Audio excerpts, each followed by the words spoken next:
Hi friends, my name is Curtis Atkinson. I'm the Area Director of Young Life in Western Loudon, and I'm here to share with you about doing contact work in a pandemic. Or as Dunder Mifflin would say, contact work in a contactless world. Here's the main thing I would say about this is that it's still the same thing that we always do. Finding ways to go where kids are, to build relationships with them in hopes of sharing the gospel. And so we know that it might be a little trickier, a little more difficult. So I have 5 tips plus a bonus tip. Could have been 6, but top 5 sounds better. 5 tips plus a bonus tip that might help you as you're doing contact work during this difficult time. Tip number 1 is to remember that the goal isn't to fill a notebook with names of kids. I know a lot of times during typical years, I've gotten caught in the mindset that my goal of contact work is to go and meet as many kids as possible. But what the goal is to meet kids in order to form relationships, to have an opportunity to share the gospel.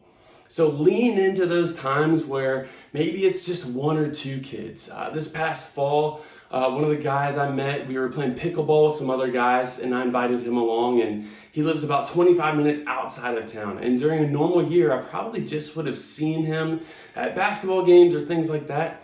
But he needed a ride, and so I drove out there to pick him up. And we ended up getting to spend about an hour together in the car, just the 2 of us. And because of that, our conversations were able to go deeper than they would during a typical time. So make sure you remember that the goal is to build relationships. And so this might provide unique opportunities to get to know kids at a deeper level or quicker than we may have in the past. Tip number 2 is to hold events where kids already are. Normally we would be having club maybe in a kid's basement, tucked away in the neighborhood somewhere, or most likely inside, and the only kids that are going to be there are going to be kids that are going there on purpose. And so we've seen, in Percival, we've been holding a lot of our events at parks and community centers outside, as I'm sure a lot of you are. And when we're there, there are other kids, high school kids, playing basketball or playing tennis. And so take advantage of those opportunities and be bold in inviting them over to join. A lot of them are probably just dying to be invited to be a part of something. And so we have an opportunity there that's unique to this time where we're where kids are with our events. And so make sure you take advantage of those opportunities. Tip number 3 is to really invite your campaigners into this process with you.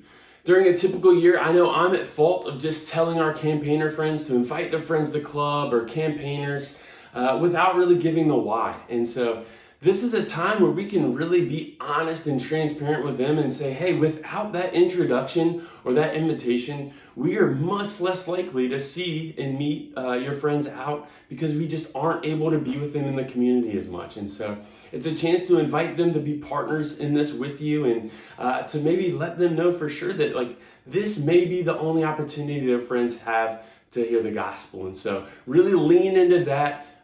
Share that with our campaigner friends and invite them to be a part of the process.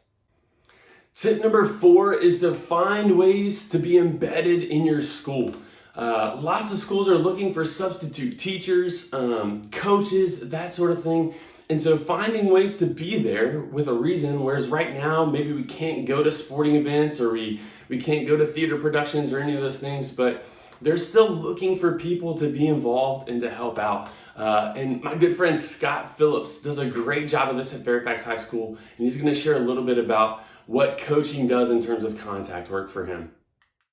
Coaching is an incredible avenue of doing contact work. Daily, you get to be in the lives of kids on the field, building friendships with them.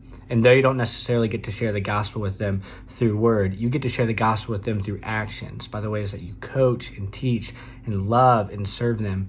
And you get to model Jesus to them by being humble and serving them and listening to their stories and getting to know them and asking how their day is and unifying the team and being selfless and calling them to more, all the while just getting to grow your friendship with them. Thanks, Scott, and thanks for the shirt you got me after Committee Leader Weekend last year. It fits great. Tip number 5 is to hold maybe smaller events that are easier for our friends to invite their friends to.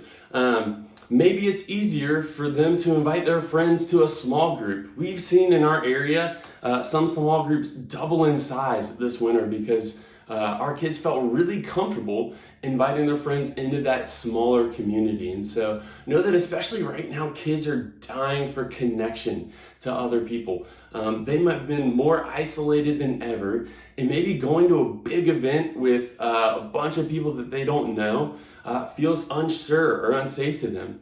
We also know that even we feel sometimes a little bit weird about our bigger events and that sort of thing. And so know that our kids probably feel the same way and maybe don't know how to deal with that. And so maybe they're hesitant to invite their friends, or maybe those kids aren't able to come to those bigger events. And so we want to make sure that we're giving them every opportunity to connect with other kids and more especially with leaders. So that's the top 5. Now for our bonus tip, make sure you're still connecting with kids virtually. We know that that's not our ideal, that we want to be with kids, but right now that might be the only way that we're able to connect with some kids. And so be sure to be looking on Instagram, other social medias. I know right now my stories are flooded with kids with college acceptances or college commitments for sports teams or making sports teams in high school.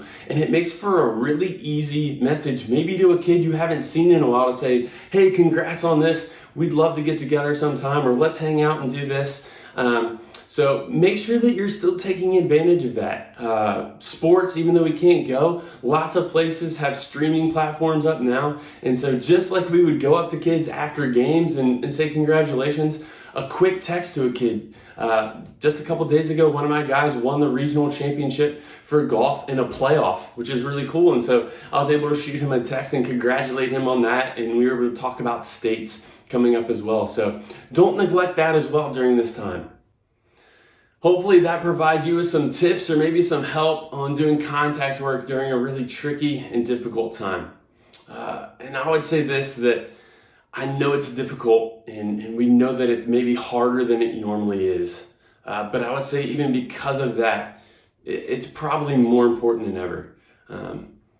Very few people are thinking about this the way that we are and are thinking of ways to go and be where kids are during this time. And so if not us, who? And so thank you for caring, for thinking about this, for trying to find ways to still connect with kids, to build relationships with them, to share the gospel with them, and to love them no matter their response. You guys are heroes.